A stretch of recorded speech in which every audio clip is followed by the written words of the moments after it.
জানেন সকাল স্পেস। তো আজ হচ্ছে গিয়ে মহাপঞ্চমী আর আমি রেডি হয়ে গেছি। কোথায় যাব সব কিছু প্যান্ডেল হপিং তোমাদের সাথে শেয়ার করব, চেষ্টা করব টাইম মতো তোমাদের সামনে তুলে ধরার। জানোই তো আমি ফুল টাইম কর্পোরেট মজদুর আর পার্ট টাইম কন্টেন্ট ক্রিয়েটার, তো যার জন্য একটু অন্যান্যদের চেয়ে দেরি হয়, বাট তাও যে তোমরা আমাকে এত পরিমাণ ভালোবাসা দিয়েছো যার জন্য আমি সত্যি আপ্লুত। তো চলো এবার ঝটপট করে বেরানো যাক। রাস্তাঘাটে তো অবভিয়াসলি ভিড় হবে, আর কিছু পাস জোগাড় করতে পেরেছি, কিন্তু এখন যেখানে ডেস্টিনেশন সেখানকার পাস আমি জোগাড় করে উঠতে পারিনি। তো দেখা যাক কিরকম কি ভিড় হচ্ছে, সবকিছুই তোমাদের সাথে তুলে ধরবো। তো চলো দেখা হচ্ছে। আজকে প্রথম গন্তব্য হলো আমাদের সন্তোষ মিত্র স্কোয়ার বা লেবুতলা পার্ক। এবারে এদের থিম হচ্ছে অপারেশন সিঁদুর। তো সেটা দেখার জন্য চলে গেছিলাম শিয়ালদার প্রাচী সিনেমা হলের কাছে। গিয়ে আমাদের একটু প্রবলেম ফেস করতে হয়েছিল, সেটা হলো 700 মিটারের রাস্তা এমনভাবে করেছে যে ঘুরে ফিরে প্রায় 2 কিলোমিটার মতো হেঁটে পুজো মণ্ডপে যেতে হয়েছিল। প্রথমে শিয়ালদা স্টেশন থেকে ঘুরিয়ে কোলে মার্কেটের ভিতর দিয়ে গিয়ে বউবাজার থেকে ফাইনালি আমরা ঢুকতে পেরেছিলাম লেবুতলা পার্কে। আর ঢোকার মুখে এত সুন্দর আলোকসজ্জা দিয়ে সজ্জিত গেটটা যে কি বলবো। তারপর আমরা হেঁটে এগিয়ে চললাম আমাদের গন্তব্যস্থলের দিকে। তার আগে ডান দিক এবং বাঁ দিকে দুটো ছোট ছোট পূজা মণ্ডপ চোখে পড়েছিল, যেগুলো খুব সুন্দর বানিয়েছিল। তাই ওখানে যাওয়ার আগে এই দুটো মণ্ডপও ঘুরে দেখে নিলাম আর তোমাদের সামনে তুলে ধরলাম।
এবার চলো ভিতরে যাওয়া যাক আর তার সাথে সাথে প্রতিমাও দর্শন করা যাক।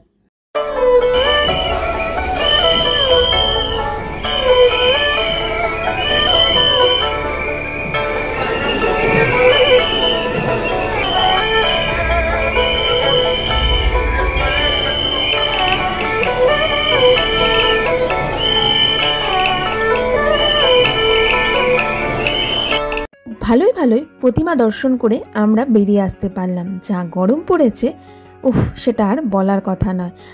অপারেশন সিঁদুরকে যে এত সুন্দরভাবে আলোকসজ্জার মাধ্যমে ফুটিয়ে তুলেছে না, কিছু বলার নেই। আমার গায়ে রীতিমতো কাটা দিচ্ছিল, বিশ্বাস করো।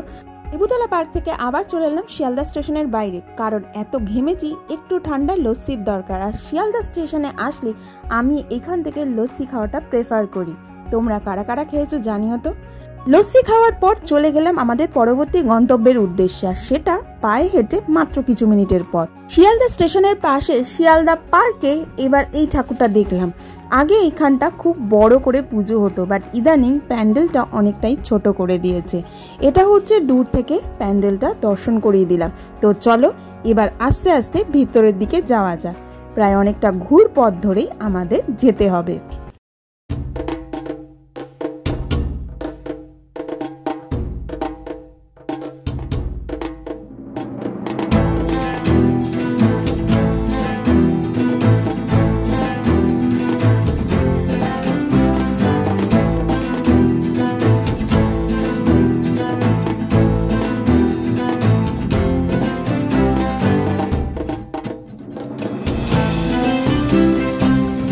প্রতিমা দর্শন করে বেরিয়ে এসে দেখলাম ছোটোখাটো একটা মেলার মতো বসেছে। একটু চারপাশটা ঘুরে নিয়ে আমরা এগিয়ে চললাম আমাদের পরবর্তী গন্তব্য। এবার আমাদের গন্তব্য হচ্ছে উল্টোডাঙ্গা চত্বর। তার জন্য আমরা এখান থেকে অটো নিয়ে নিয়েছি। অটোটা ঠিক আমার জন্মস্থানের ওপর দিয়ে যাচ্ছিল, মানে গড়পাড় পাঁচমাথার মোড় থেকে। ইচ্ছে ছিল নেমে মায়ের দর্শন করব, বাট সময়ের অভাবের জন্য আর নাবা হলো না। অটো করে যেতে যেতে লালাবাগানের কিছু প্যান্ডেল এবং প্রতিমা চোখে পড়লো। তারপর পৌঁছে গেলাম উল্টোডাঙ্গা চত্বরে। শুরু করলাম কবিরাজ বাগান দিয়ে, কারণ ওটাই হচ্ছে স্টার্টিং পয়েন্ট। হ্যাঁ, অনেকেই বলবে গৌরীবাড়ির ঠাকুরটাও ছিল, বাট ওটা যেহেতু ব্রিজের ওপর থেকে প্যান্ডেলটা দেখা যায়, তাই জন্য আর সত্যি কথা নিচ দিয়ে যায়নি। আমরা ডিরেক্ট পৌঁছে গেছিলাম কবিরাজ বাগানে। তো চলো এবার কবিরাজ বাগানের ভিতরে যাওয়া যাক। এটা হলো কবিরাজ বাগানের গেট, আর এটা দেখেই মনে হলো এবারের থিম হচ্ছে পুরীর জগন্নাথ মন্দির। আর পৌঁছে গিয়ে দেখি হ্যাঁ, ঠিক তাই। এবার তোমাদের সামনে তুলে ধরব কবিরাজ বাগানের মণ্ডপ ও প্রতিমা।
দেখতে দেখতে টুকটাক খিদে পেয়ে গেছিল, তাই ফ্রাই মোমো নিয়ে নিলাম 1 প্লেট।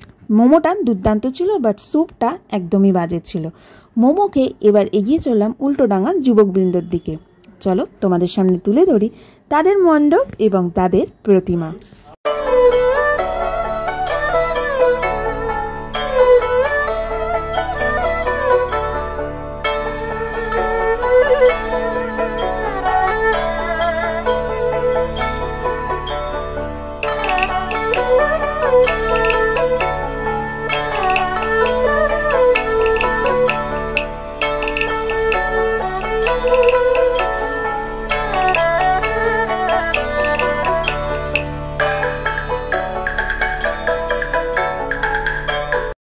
এরপর আমরা এগিয়ে চললাম কর বাগানের উদ্দেশ্যে। কর বাগানে এবছরের চিন্তাধারা হচ্ছে পুরনো ল্যান্ডলাইন ফোন।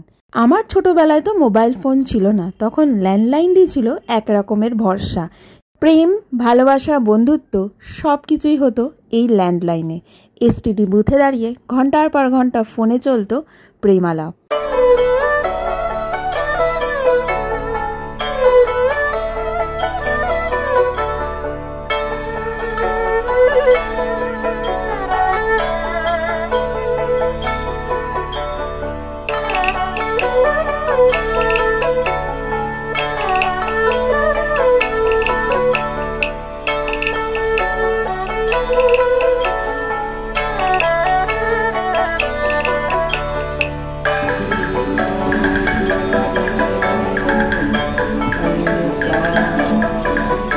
এরপর আমরা এগিয়ে চললাম উল্টোডাঙ্গা পল্লীশ্রীর উদ্দেশ্যে। এবছরে ওনাদের থিম ছিল নবদুর্গা।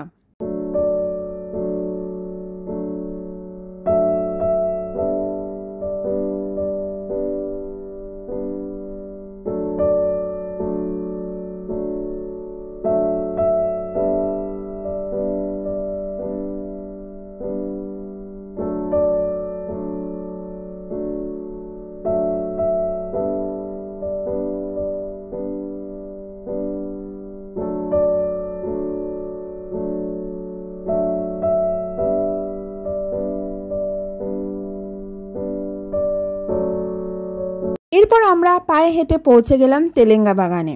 তেলেঙ্গা বাগানের ভিআইপি পাস আমার কাছে ছিল, তাই ভিড় হওয়া সত্ত্বেও আমি ফাঁকায় ফাঁকায় ঢুকে গেছিলাম পূজা মণ্ডপে। আর এবছরে তেলেঙ্গা বাগানের চিন্তাধারা ছিল সমস্ত কুসংস্কার ঘিরে, যাবতীয় কুসংস্কার আমরা যেগুলো মানি সেই নিয়েই ছিল এবছরে ওদের থিম। তো চলো মণ্ডপটা ঘুরে দেখাই তোমাদের।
আবার বেরিয়ে এখান থেকে খেয়ে নিয়েছিলাম গরম গরম রেশমি মালাই কাবাব। এবার আমরা চলেছি দমদম পার্ক এলাকায়। এখানে একটা দুটো ঠাকুর দেখে আমরা এবার বাড়ির পথে পাড়ি দেবো। আর হ্যাঁ, দমদম পার্কের কিছু পাস আমাদের কাছেও রয়েছে। তো প্রথমেই এই প্যান্ডেলটা দেখে নেওয়া যাক। মণ্ডপের চিন্তাধারা ছিল ধানের গোলা, আর সেটা দিয়েই খুব সুন্দরভাবে মণ্ডপ নির্মাণ করা হয়েছিল। তো চলো ঘুরে আসা যাক।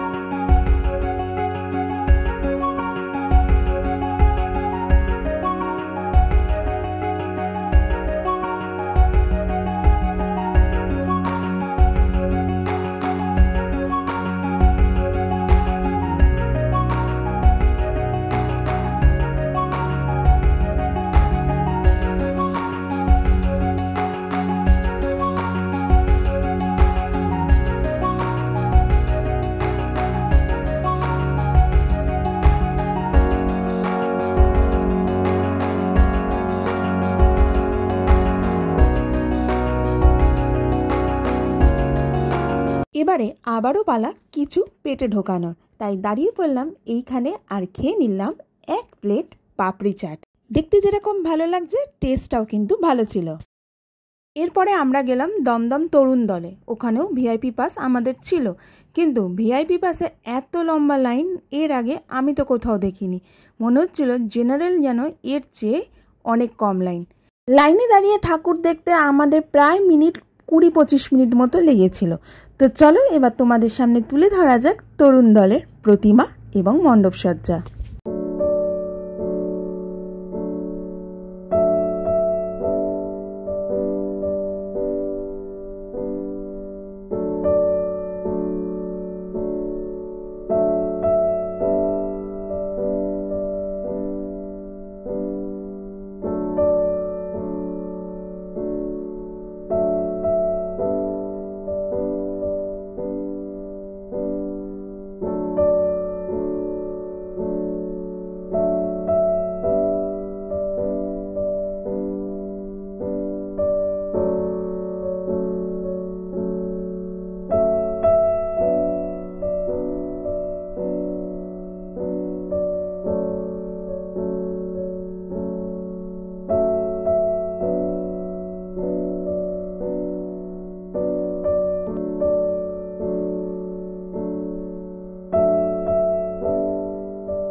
এরপর আমরা ভারত চক্রে যাই, কিন্তু সেখানকার ভিআইপি পাসের অবস্থা আরও খারাপ। প্রচণ্ড ভিড়, ধাক্কাধাক্কি চলছিল।